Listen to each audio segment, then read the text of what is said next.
E aí pessoal, sejam todos muito bem-vindos de volta ao Cortex, o canal de física mais democrático do planeta. E estamos de volta no nosso novo quadro Physics Update. Aqui nós vamos corrigir e comentar com vocês, acredite, 10 anos de provas Enem. Nós começamos esse projeto na prova de 2010 e vamos nos arrastar até 2019. 10 anos de provas Enem corrigida para você. Toda semana tem questão nova comentada e corrigida aqui. Então, pessoal, o que você tem que fazer para não perder nada dessas correções que estão acontecendo no canal do Cortex? É muito simples. Faz um I3C para a gente. É a melhor forma de garantir que você não vai perder nada, nenhuma das questões dos 10 anos. O que é o I3C? Se inscreve, curte, comenta e compartilha. Escreve, ativa os sininhos, porque você vai ficar recebendo todas as notificações e assim que chegar vídeo novo para você, beleza? E na semana passada a gente tinha parado na prova de 2010, vamos continuar porque tem um bocado de coisa para fazer, temos 10 anos de prova para comentar e corrigir.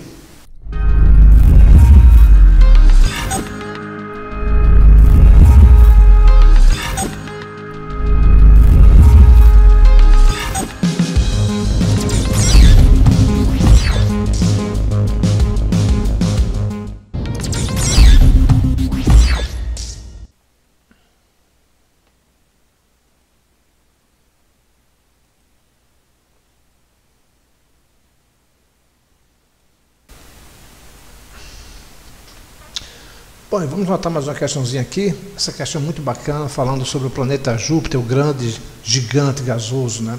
A questão é o seguinte: Júpiter, conhecido como gigante gasoso, perdeu uma das suas listras mais proeminentes, deixando o seu hemisfério sul extremamente vazio. Observe a região em que a faixa sumiu, destacada pela seta. Então nós temos aqui essa faixa escurecida de Júpiter, né, no hemisfério mais ao sul, e nessa segunda visão aqui a gente tem essa faixa praticamente sumida já, né? A aparência de Júpiter é tipicamente marcada por duas faixas escuras em sua atmosfera, uma no hemisfério norte e outra no hemisfério sul. Como o gás está constantemente em movimento, o desaparecimento da faixa no planeta relaciona-se ao movimento das diversas camadas de nuvens em sua atmosfera. A luz do Sol, refletida nessas nuvens, gera a imagem que é captada pelos telescópios no espaço ou na Terra. O desaparecimento da faixa sul pode ter sido determinado por uma alteração. Bom, antes da gente ir direto para a resposta, vamos só comentar uma coisa aqui, tá? Vamos falar um pouco sobre as nuvens, que é praticamente o que tem de muito intenso na superfície do nosso grande gigante gasoso Júpiter, né? Como é que as nuvens se formam, tá? A gente tem na nossa atmosfera bastante água, tá? A gente tem água na nossa atmosfera. Quando ela aquece, quando chega mais próximo do Sol e ela aquece, o que acontece? A sua densidade diminui e essa água tende a subir na forma de vapor, tá? Conforme ela vai chegando nas altitudes mais extremas, a temperatura dela vai caindo bastante e essa água que estava na forma gasosa, ela vai se condensar e vai passar para a forma líquida. Somando-se essa água líquida, as gotículas de água, aos cristais de gelo na atmosfera, causados já exatamente pela diminuição muito forte da temperatura, nós temos a formação de nuvens. Então a nuvem nada mais é do que gotículas de água e, em conjunto com cristais de gelo, que é a água na sua forma mais sólida, no caso, e vão se formar as nuvens. Quando essa quantidade de água e cristal de gelo não é tanta, a luz que atinge as nuvens, elas se espalham em proporções iguais. Isso não acontece normalmente na atmosfera comum, tá? Na nossa atmosfera, a gente tem um certo privilégio para a frequência que está mais próximo do azul. Então a nossa atmosfera, os gases da nossa atmosfera, ele dispersa a luz branca mais fortemente para as frequências próximas do azul.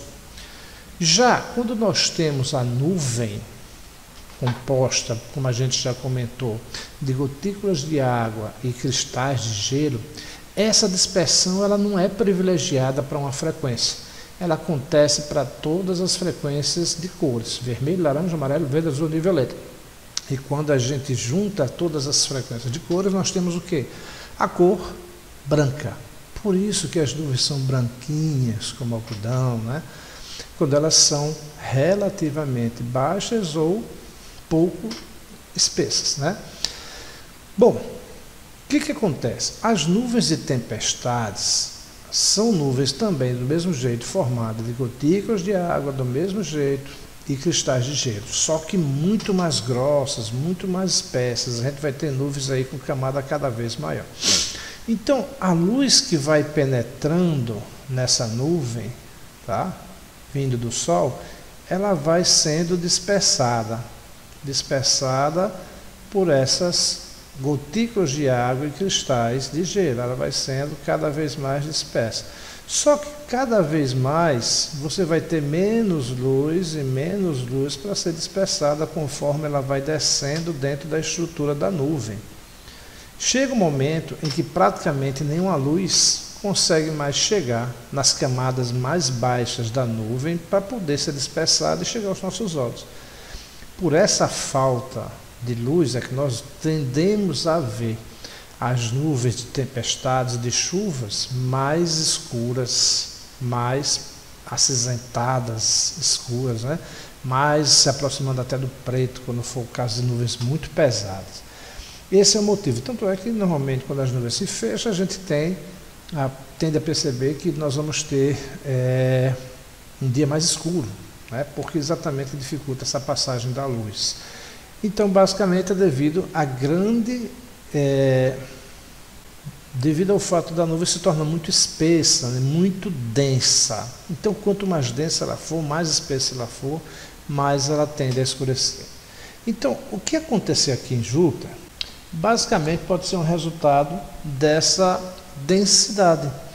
Aqui nós temos umas nuvens muito mais escurecidas e a gente vê as cores muito mais escurecidas. Provavelmente, então, deve ser uma faixa de nuvens que estão muito mais densas. Não necessariamente precisa ser de tempestades, mas a densidade, sem dúvida, é um fator que pode escurecer essa região. Conforme essa densidade ela vai diminuindo, nós temos menos reflexão nessa região e teremos mais luz passando através dessas nuvens. Quando a reflexão nessas nuvens diminui, ela tende a desaparecer para nós. Veja que a questão fala que é a luz do Sol refletida nessas nuvens. Então está falando de reflexão da luz do Sol, certo? Quanto menos densa for a nuvem, mais fácil a luz do Sol vai atravessar e menos a gente vai ver essa região escura, certo? Então, melhor resposta, sem sombra de dúvida, na densidade das nuvens que compõem o planeta. O desaparecimento da faixa sul pode ter sido determinado por uma alteração nessa densidade, sim. É a melhor resposta, sem sombra de dúvida. As outras deixam muito a desejar. A temperatura na superfície do planeta não necessariamente é mexer apenas numa faixa, né? No formato da camada gasosa, a questão não fala que houve mudança no formato do planeta. Campo gravitacional só depende basicamente da massa e do tamanho do planeta. Nada disso fala que foi alterado, né? Composição química, as informações não têm, a questão não oferece informações suficientemente seguras para que a gente possa concluir algo a respeito disso. Mas, sem sombra de dúvida, não tenho que discutir, a densidade sim pode ter sido um fator para gerar essa alteração. Tranquilaço? Vamos ver mais uma questãozinha? 2010. Olha só, um grupo de cientistas, liderado por pesquisadores do Instituto de Tecnologia da Califórnia, Caltech, nos Estados Unidos, construiu o primeiro metamaterial que apresenta valor negativo. Então nós temos aqui um valor negativo de índice de refração. Vamos já entender o que é isso aqui, tá? Relativo para a luz visível. Denomina-se, o que é um metamaterial? Ele fala aqui um pouco sobre o que é isso, tá? Metamaterial é um material óptico artificial tridimensional, formado por pequenas estruturas menores do que o comprimento de onda da luz, o que lhe dá propriedades e comportamentos que não são encontrados em materiais naturais. Esse material tem sido chamado de canhoto. Temos a citação aí da fonte, né? inovaçãotecnológica.com.br. Considerando o comportamento atípico desse material, qual é a figura que representa a refração da luz ao passar do ar para esse meio, né? Então, nós temos diversas opções. Aqui nós temos o metamaterial, aqui o meio de separação. Aqui ele está vindo do ar, porque a questão fala que ele vai da luz, a luz passa do ar para esse meio, que é o metamaterial. Tá? Aqui nós temos a superfície de separação, aí nós temos aqui uma situação de reflexão, onde há uma refração se aproximando da normal, refração passando reto e por aí vai. Primeiro, vamos só recordar que o índice de refração de um meio, ele mede a capacidade que um meio apresenta de desviar um raio luminoso e alterar sua velocidade. Então, quando a gente fala de índice de refração, a gente está falando de uma propriedade que um meio apresenta de poder desviar o raio luminoso e alterar a velocidade da luz. Quanto maior for o índice de refração de um meio, maior vai ser o desvio produzido e maior é a alteração nessa velocidade da luz. Tranquilo? E ele é calculado aqui por essa relação, para quem esqueceu, tá?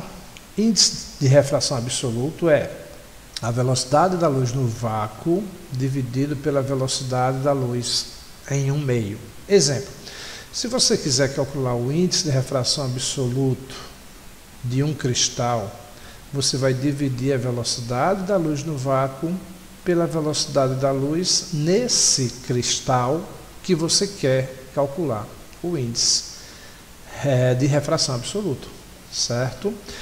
Dá para observar claramente que essa relação ela é adimensional, ou seja, não tem unidade de medida, porque é uma velocidade dividida por outra.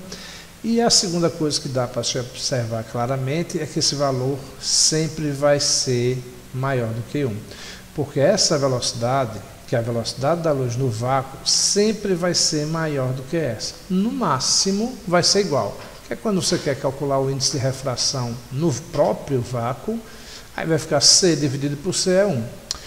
Os índices de refração, em geral, eles variam de 1 a 3, mais ou menos. Temos aí o valor extremo para o índice de refração, que é do silício, que chega a 3,8. É um dos grandes campeões. Falando de materiais naturais, tá? Dentro dos metamateriais, a gente tem aí materiais que podem chegar a 38 de índice de refração. Certo? Bom, então, esse metamaterial, que são materiais constituídos artificialmente, construído com a microengenharia, né? Nós temos um chamado metamaterial que apresenta um índice de refração negativo. E o que é esse índice de refração negativo? Vamos exemplificar. Quando a luz passa de um meio, por exemplo, do ar para a água, certo? A tendência natural é que ele siga uma trajetória mais ou menos definida como esperada. Essa reta pontilhada aqui, ela forma 90 graus com essa superfície de separação. Essa superfície aqui, gente, é a superfície que separa o meio 1, que nesse exemplo eu estou dando como se fosse ar, do meio 2, que nesse exemplo eu estou dando como se fosse água. Então nós temos a luz indo do ar para a água, certo? Essa reta normal, a gente sempre traça ela no ponto em que a luz atinge a superfície de separação. E ela é sempre perpendicular a essa superfície, sempre forma 90 graus, ok? O comportamento natural para um índice de refração, que a gente pode chamar de positivo, é que esse raio de luz atravesse a reta normal. Ele atravessa de forma que esse raio aqui, ó, que é o chamado raio refratado, esse é o raio incidente, esse é o raio refratado. Acho que já deu para se perceber que ele sofreu uma mudança na direção, não é isso? Sofreu uma mudança na direção. Veja que ele não continuou reto, ele se aproximou dessa reta normal. E vamos recordar mais uma propriedade da refração. Quando o raio refratado ele se aproxima da reta normal, ao passar de um meio para outro, é porque esse meio tem um índice de refração maior. Então esse raio luminoso, de qualquer forma, ele não vai seguir reto. Ele não vai seguir reto. Ou ele se aproxima da reta normal, ou ele vem para cá, ó, se afastando da reta normal, certo? Recordando um macete importante, quando ele se aproxima da reta normal, é porque ele foi para um índice de refração maior. Ele está vindo de um menor e passou para um maior. Quando ele se afasta da reta normal, é porque ele passou de um índice de refração menor para um índice de refração, de um índice de refração maior para um índice de refração menor. Então, quando o índice é maior, para onde ele foi, ela se aproxima. Quando ele é menor, ela se afasta, certo? Então aqui, para onde ele veio, é como se o índice de refração aqui embaixo fosse maior, e se ele tivesse subido aqui para cima, é porque esse índice de refração aqui seria menor, tá? Deixa eu melhorar aqui. De qualquer forma, a gente diz que esse índice aqui de refração é um índice que a gente chama de positivo. O que é um índice positivo? É quando nós temos o raio luminoso cruzando a reta normal, certo? E a gente diz que ele é um índice positivo. Um índice negativo seria quando o raio luminoso ele não cruza a reta normal ao passar de um meio para o outro. Isso aqui não poderia ser água, tá, gente? A água não tem um índice de refração negativo. Vamos supor que agora isso é o metamaterial. No metamaterial, a luz que vinha do ar, ele sofre a refração para dentro do material, mas não cruza a reta normal. Ele quase que meio que se reflete para dentro do material, como se a reta normal fosse um espelho, como se fosse, tá, gente? Não vamos dizer aí porque eu estou dizendo que a reta normal é um espelho, não. Tranquilo? Então nós temos aí uma reflexão desse tipo aqui. Só vi agora que eu engoli tudo aqui para vocês não verem, né? Mas só vendo aqui, tá, gente? Eu li, mas não deixei vocês verem, mas só mostrando aqui, tá? Mede a capacidade que o meio apresenta de desviar um raio luminoso e alterar sua velocidade, tá? Para não bagunçar tanto assim.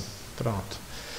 Então, o metamaterial seria esse, tá? Seria o material onde, quando ocorre a refração, o raio luminoso ele não cruza a reta normal, como seria aqui, ó, do ar para a água, da água para o ar, ou do ar para o cristal, seja o que for.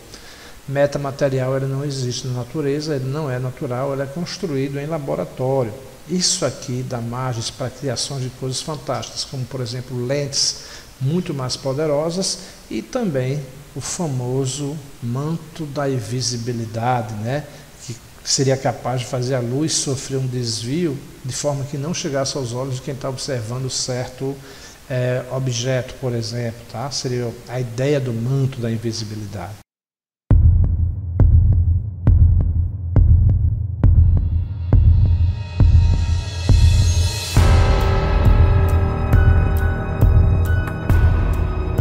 Então, a melhor resposta que apresenta isso aqui, nós temos ó, o meio de separação do ar e do metamaterial, certo? Está aqui a reta normal e a única situação de todas onde o raio não cruza a reta normal, aquele se refletiu de volta, tá?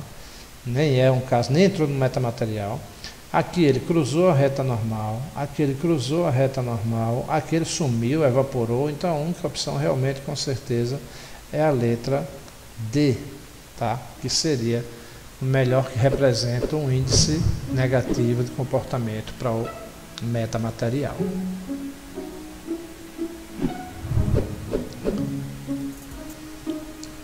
Falou, galera, espero que vocês tenham gostado bastante dessas duas novas questões aí da prova de 2010. Semana que vem estamos corrigindo mais questões envolvendo a prova de 2010, ela não acabou ainda e a gente vai continuar corrigindo aí 10 anos de provas Enem de 2010 até 2019. Esse é o Physics Up Deck. Fica com a gente que tem muitos anos de provas ainda para corrigir. Para você não perder nada disso, vai lá e dá um pulinho logo, se inscreve no canal, faz um I3C pra gente, se inscreve, curte, comenta e compartilha, para que assim que chegar coisas novas sobre o Physics Up Deck, você seja notificado que tem vídeo novo, questão nova, comentário novo para você vir dar uma olhada e estudar aqui. Valeu? Um grande abraço, foi incrível estar com você mais uma vez e a gente se encontra já já.